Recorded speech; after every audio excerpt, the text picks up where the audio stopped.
Any questions on this?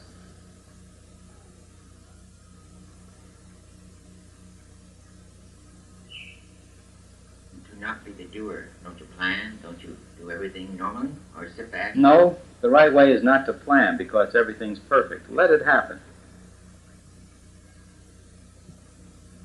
You'll be guided intuitively. Instead of planning up here, at the right moment, from moment to moment, you will do the exactly right thing. Perfectly. There is a situation where somebody might take a position of that kind when he hasn't really felt it, and, for example, saying, "Oh, I'll just wait. I'll stay in bed until I'm moved." In the meantime, his rent isn't paid. So, he'll have to move.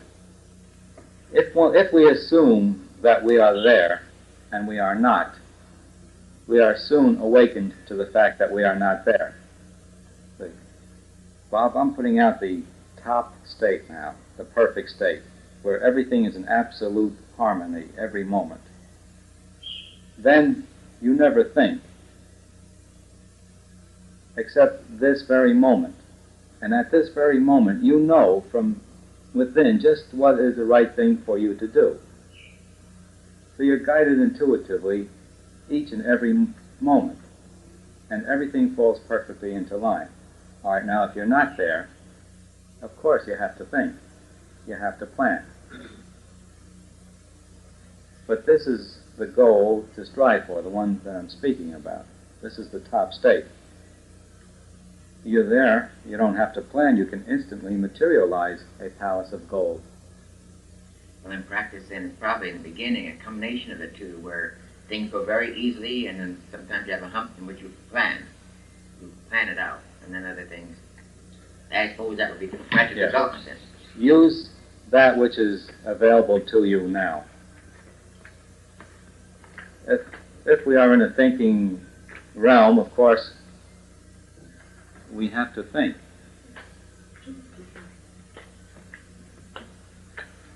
But strive for this top realm. And striving for it, we will sooner or later attain it. Go ahead. Would that be the difference between doing by thought or doing by knowing? Definitely, yes. In the top state, you do by knowing. You just know from moment to moment. It just feels like, I know it. That's just the way it feels. There's no thinking to it. I know it. The word know, as you use it, is the key. You know how that word feels when you say, I know it. There's no doubt, not one iota of doubt there. And it happens. That's the key. That's the realm of knowingness. Make that all the time. Keep working for it until it comes. The quickness in which we attain this is determined by the intensity of the desire for it. The more we desire this top state, the sooner it comes. Everyone makes it eventually. I'm convinced the majority of people on Earth today will probably take 2 million years, even more. But any one of us who are consciously seeking the way out can do it this lifetime. The so-called grace of God is always there also. All those who have made the top grade before us, with their consciousness of perfection being radiated to us, we have tremendous grace being actually pushed our way all the time. However, they have no right to impose themselves. We have to open ourselves to it in order to receive it. We need this grace because of the state of affairs today. Man is relatively low. We are very strongly convinced that we are a limited body, and by long habit we are trying to hold on to it. So it's not easy to let go of this body. And because of that, we need the grace of the great ones who in our eyes have passed on, but in their eyes they're still here. When we recognize that they're still here, we can see them and talk to them the way we talk to each other. Or if we accept them partially, we can talk to them in sort of a dream or a vision, or see them in a way in which they're transparent, you can see through them. But the way we meet with them is determined by our acceptance of them. If any one of us believed that we could go down to a restaurant here and have a cup of coffee with Jesus, the way you believe you could do it with me, if you had that much acceptance, then you could do it. Now, some of us know that he came into this room several times. He gave a sign proportionate to our degree of acceptance. If he were to suddenly appear in the room, it would be too much for most of us to accept. Therefore, he doesn't. But the way he comes to us is determined by our acceptance of him. He gave signs here. He gave signs to some people here, and I don't think they even recognized that he gave a sign. But all the signs were not, say, like me touching you on the shoulder if I came over and touched you. It wasn't that way. But that's only because you can't accept that that could happen with him.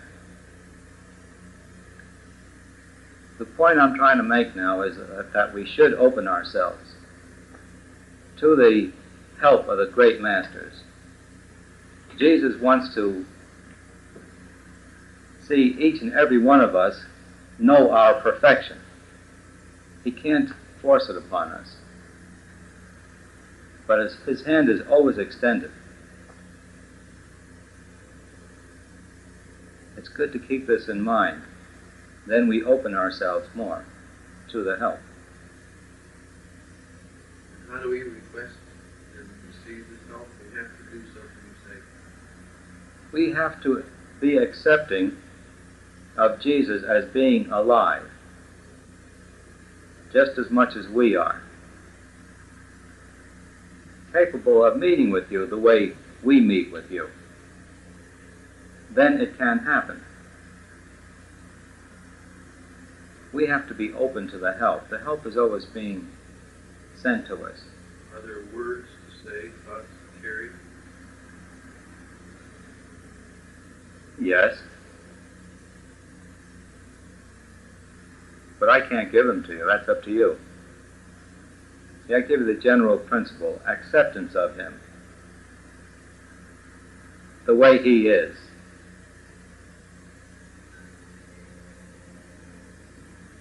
Don't expect him to be not Christly, because he won't be that.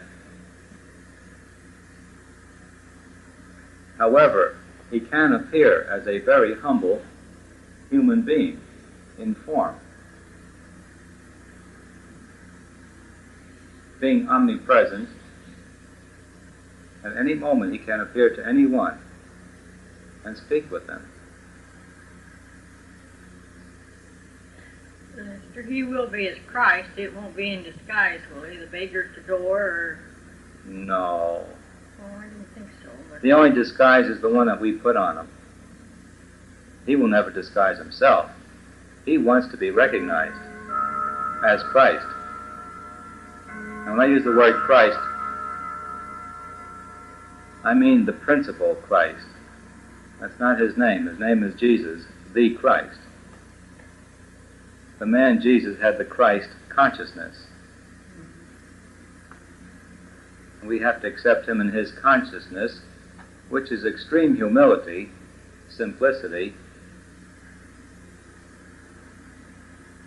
no Hollywood glamour. You define humility? Yes, the greatest humility is through surrender. Not I, but thou.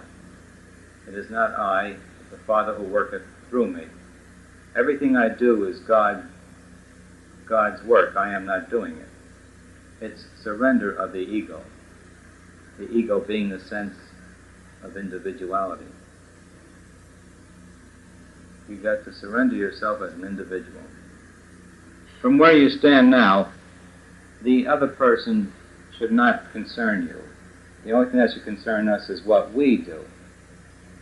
It matters not what your attitude is toward me. You could hate me with every cell in your body, but it's of extreme importance what my attitude is toward you. While you're hating me, I should love you fully and completely. Then you'll understand the answer to all questions. See, when you separate and then ask what's up here, it just doesn't fit. But when we love and only love, we are using the most formidable power in the universe. No one and no thing can harm us.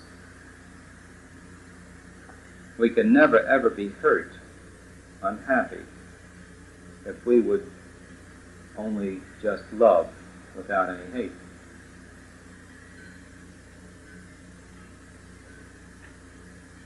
You can never be hurt when you love. Now this is in the sense that the love is full, complete. It's divine love. It's just love with not one bit of hate in it. Turning the other cheek, giving the pants to match, loving your enemy. That's the kind of love it takes. And that's the way we all are, naturally, before we distorted this thing. And love is understanding. When you love, you understand the other one fully. It's understanding, it's identifying with the other one, being the other one. Coming down a step, it's wanting the other one to have what the other one wants, loving the other one the way the other one is. And who is our enemy? In reality, we have only one enemy, that's ourselves. No one can do anything to us. No one can do anything for us. Someday you'll see this, that we, in our consciousness, determine everything that happens to us. And that's our idea of ourselves that is our, Right. which is incorrect. Which could be made better. Yes? When you say understanding, do you mean understanding in a logical sense of understanding the things that move them, or do you mean understanding in an acceptance of them without question of the reasons they're doing things as good or bad, just acceptance of whatever they are in an entirety? Yeah, it's acceptance in an entirety, but the real understanding requires knowledge of what the universe and the world is. When we see someone doing wrong, we have to know that this is a God being misguided. He's looking for God in the wrong place when he's doing wrong. Am I making sense? Yes. That's the understanding. Which in his mind would be happiness. He's looking for happiness the way he sees it. Even a Hitler, in his mind, is doing right, and therefore should not be hated, but should be loved, wanting him to be what his real basic nature is. Now this doesn't mean approving of his program, it doesn't. But whether we approve or not of his program, loving and hating are two different things than approving of a program. So we love everyone, see them as misguided beings, Forgive them for they know not what they do. They're like children, misguided.